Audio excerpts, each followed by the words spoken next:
जय हिंद दोस्तों। तो ग्रुप डी का एग्जाम जो 2025 में चल रहा है, जो कि 16 जनवरी तक चलेगा, तो उसमें आने वाले संबंधित प्रश्न हम देखेंगे, जो कि काफी महत्वपूर्ण क्वेश्चन है। इससे पहले दो वीडियो और बना दिया गया है, उसे जाकर जरूर आप लोग देखें। तो 1 नंबर क्वेश्चन से देखेंगे और 25 क्वेश्चन देखेंगे पूरे, जो कि ग्रुप डी एग्जाम में पूछा जा रहा है, पूरे 25 क्वेश्चन। तो 1 नंबर क्वेश्चन से शुरू करते हैं। और पहला क्वेश्चन है कि मस्तिष्क जो है किसका बना होता है। तो मस्तिष्क जो है तंत्रिका ऊतक का बना होता है। ऑप्शन नंबर सी सही है, तंत्रिका ऊतक। अगला क्वेश्चन है कि पेशी ऊतक जो है कितने प्रकार के होते हैं। तो पेशी ऊतक जो है, पेशी ऊतक ये जो है 3 प्रकार के होते हैं। तो इसका ऑप्शन नंबर बी सही है, 3 प्रकार के होते हैं। तो 3 प्रकार कौन कौन होता है, तो कंकाली, चिकनी और हृदय। ये ऑप्शन नंबर बी इसका जो है सही है। अगला क्वेश्चन है कि कौन सा ऊतक ऊतक जो है ग्रंथियां का निर्माण करता है।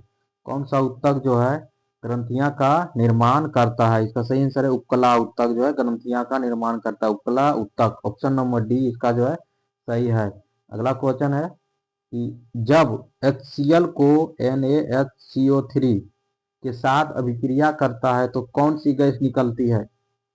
तो ये जो है ऑप्शन नंबर सी सही है, कार्बन डाइऑक्साइड गैस निकलती है। ऑप्शन नंबर सी जो है सही है, कार्बन डाइऑक्साइड।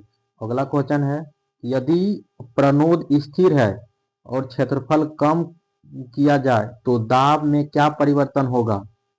यदि प्रणोद जो है स्थिर है और क्षेत्रफल कम किया जाए तो दाब में क्या परिवर्तन होगा। ये जो है दाब बढ़ जाएगा। ऑप्शन नंबर बी सही है, दाब जो है बढ़ जाएगा। अब अगला क्वेश्चन है कि वृत्ताकार कुंडली में केंद्र पर चुंबकीय क्षेत्र अनुपाती होता है, किसके अनुपाती होता है। वृत्ताकार कुंडली में केंद्र पर चुंबकीय क्षेत्र किसके अनुपाती होता है।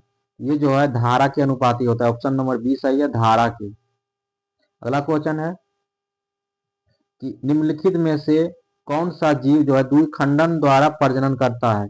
तो कौन सा जीव जो है द्विखंडन द्वारा प्रजनन करता है, तो लिस्मेनिया। ऑप्शन नंबर बी सही है, लिस्मेनिया। ईस्ट जो है ये इसमें मुकुलन द्वारा प्रजनन होता है, और हाइड्रा में जो है, हाइड्रा में मुकुलन और पुनरुद्भवन दोनों द्वारा जो है प्रजनन होता है। अगला क्वेश्चन है अगला क्वेश्चन है कि कोशिका में एटीपी मुख्य रूप से किस कोशिकांग में बनता है। कोशिका में जो है एटीपी मुख्य रूप से किस कोशिकांग में बनता है। इसका सही आंसर है माइटोकॉन्ड्रिया। ऑप्शन नंबर बी सही है, माइटोकॉन्ड्रिया में जो है बनता है एटीपी। अगला क्वेश्चन है दोस्तों, बिल्कुल इसी टाइप का क्वेश्चन पूछा जा रहा है, क्योंकि हमने भी ग्रुप डी का एग्जाम दिया है। तो ये जो अगला क्वेश्चन देखते हैं, 9 नंबर क्वेश्चन। 9 नंबर क्वेश्चन, परागन में पराग नली का क्या कार्य है। परागन में जो है पराग नली का क्या कार्य है। तो यह जो है नर युग्मक को बीजांड तक ले जाने के लिए है। ऑप्शन नंबर बी सही है, नर युग्मक को बीजांड तक जो है ले जाने के लिए ये जो है कार्य करता है। अगला क्वेश्चन है कि जब दाहिने हाथ के अंगूठे को धारा की दिशा में रखा जाता है तो मुड़ी हुई उंगलियां किसकी दिशा बताती है। जब दाहिने हाथ की जो है अंगूठे को धारा की दिशा में रखा जाता है तो मुड़ी हुई उंगलियां किसकी दिशा बताता है। तो ये जो है किसकी दिशा बताएगा, तो ये जो चुंबकीय क्षेत्र रेखाएं की दिशा। ऑप्शन नंबर ए सही है, चुंबकीय क्षेत्र रेखाएं की दिशा। अगला क्वेश्चन है कि मैग्नीशियम क्लोराइड का सही रासायनिक सूत्र कौन सा है। मैग्नीशियम क्लोराइड का सही रासायनिक सूत्र कौन सा है, तो MgCl2। ऑप्शन नंबर बी सही है, MgCl2। अब अगला क्वेश्चन है कि अवायवीय शोषण का सह उत्पादक क्या होता है। अवायवीय शोषण का सह उत्पादक क्या होता है, तो लैक्टिक अम्ल और एथेनॉल। ऑप्शन नंबर बी सही है, लैक्टिक अम्ल और एथेनॉल। अगला क्वेश्चन है कि जलीय विलयन में कौन सा यौगिक अम्लीय माध्यम के रूप में कार्य करता है। जलीय विलयन में जो है कौन सा यौगिक अम्लीय माध्यम के रूप में कार्य करता है, तो ये जो है HCl। ऑप्शन नंबर ए सही है, HCl। अब अगला क्वेश्चन है कि एक कोश में मौजूद इलेक्ट्रॉन की अधिकतम संख्या किस सूत्र द्वारा ज्ञात की जाती है। एक कोश में मौजूद इलेक्ट्रॉन की अधिकतम संख्या किस सूत्र द्वारा ज्ञात की जाती है। ये जो है 2n²। ऑप्शन नंबर सी सही है, 2n² द्वारा ज्ञात की जाती है। अगला क्वेश्चन है कि विभिन्न पदार्थ के अपवर्तनांक का सही क्रम क्या है। तो सबसे ज्यादा जो अपवर्तनांक होता है हीरा का, तो हीरा जो है पहले कहाँ है, तो ऑप्शन नंबर सी में हीरा है। हीरा, उसके बाद सेंधा नमक, उसके बाद शराब, उसके बाद बर्फ, यानी ऑप्शन नंबर सी इसका जो है सही है। अगला क्वेश्चन, तत्व शब्द का प्रयोग करने वाले पहले वैज्ञानिक कौन थे। तत्व शब्द का जो है प्रयोग करने वाले पहले वैज्ञानिक कौन थे, तो ये जो है Robert boil, option number B सही है, रॉबर्ट बॉयल। अब अगला क्वेश्चन है कि कौन सी धातु तनु अम्ल से हाइड्रोजन को विस्थापित कर सकती है। कौन सी धातु तनु अम्ल से हाइड्रोजन को विस्थापित कर सकती है, तो ये जो ऑप्शन नंबर डी सही है, जिंक। क्योंकि जिंक जो है हाइड्रोजन हाइड्रोजन से अधिक अभिक्रियाशील है।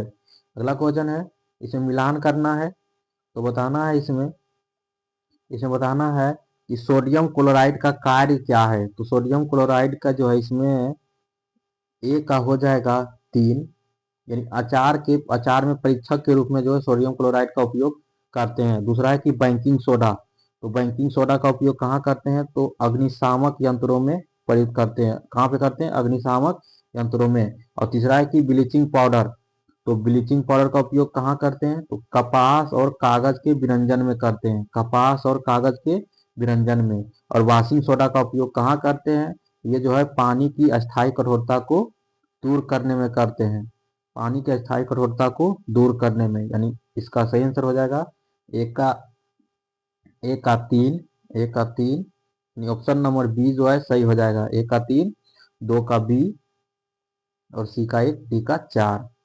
अगला क्वेश्चन है कि जब हम किसी दूर की वस्तु को देखते हैं, तो जब किसी हम दूर की वस्तु को देखते हैं तो ये जो है क्या क्या होता है, तो सिलियरी मांसपेशी शिथिल हो जाती है, आंख के लेंस पतला हो जाता है, नेत्र लेंस की फोकल लंबाई बढ़ जाती है। तो इसका सही आंसर है ऑप्शन नंबर डी, यानी उपयुक्त में से सभी सही है।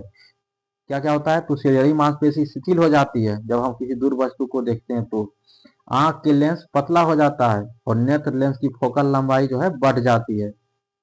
ऑप्शन नंबर डी इसका सही है। अगला क्वेश्चन, रेगिस्तानी पौधे प्रकाश संश्लेषण के लिए कार्बन डाइऑक्साइड कैसे लेता है।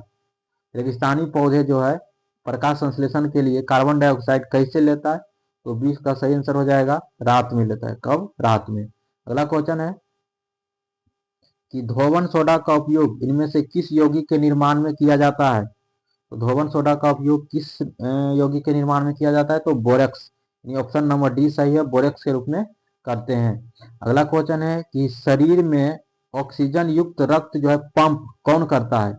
शरीर में ऑक्सीजन युक्त रक्त जो है पंप कौन करता है, तो ये जो है बायां निलय करता है, ऑप्शन नंबर सी सही है, बायां निलय। आगे फिर से मिलान करना है, तो धमनिया का कार्य क्या है, तो धमनिया जो है हृदय से रक्त को दूर ले जाता है, हृदय से रक्त को दूर ले जाता है।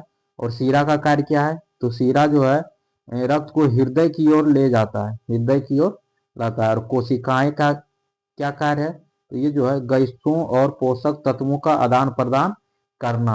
यानी 23 का सही आंसर हो जाएगा, ए का 3, बी का 2 और सी का 1, ऑप्शन नंबर सी इसका सही है।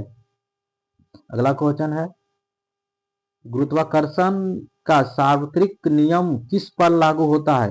तो गुरुत्वाकर्षण का सार्वत्रिक नियम किस पर लागू होता है, तो ये जो है वस्तुओं के किसी भी युग्म पर लागू होता है, ऑप्शन नंबर डी इसका सही है, वस्तुओं के किसी भी युग्म पर। अगला क्वेश्चन है कि उत्प्लावन बल किस पर निर्भर करता है। उत्प्लावन बल जो है तरल के घनत्व पर निर्भर करता है, ऑप्शन नंबर 20 का सही है, तरल के घनत्व पर उत्प्लावन बल निर्भर करता है। दोस्तों अच्छा लगे तो लाइक जरूर करें, और बिल्कुल 100% गारंटी कि इसी टाइप का क्वेश्चन जो है पूछा जा रहा है ग्रुप डी एग्जाम में। अब अगली वीडियो हम अगले सेट में देखेंगे, तब तक जय हिंद, जय भारत।